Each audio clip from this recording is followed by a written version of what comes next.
ఒక చిన్న ప్రేమ కథ. ఒకరంటే ఒకరికి చచ్చేంత ప్రేమ అంట. అనుకోకుండా ఒకరోజు ఇద్దరికి యాక్సిడెంట్ అయింది. ఎవరూ లేని సమయం. అటువైపు వచ్చిన ఒక పెద్దాయన నేను ఒక్కరిని మాత్రమే కాపాడగలను, నాతో ఎవరొస్తారని అడిగాడంట. అప్పుడు ఆ అమ్మాయి అరక్షణం కూడా ఆలోచించకుండా నేను వస్తా పదా అని వెళ్ళిపోయిందంట. అబ్బాయి చనిపోయాడు. పైకెళ్లి దేవుడితో దీనంగా ఇలా అడిగాడంట, ఒకరంటే ఒకరికి చచ్చేంత ప్రేమ నా గురించి అరక్షణం ఆలోచించకుండా అలా ఎలా వెళ్ళిపోయింది అని అడిగాడంట.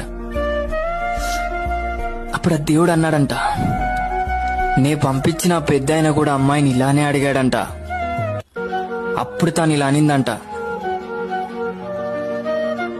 నేను చనిపోతే వాడు జీవితాంతం ఏడుస్తూ నరకం చూస్తాడు, నాకు అది తెలుసు.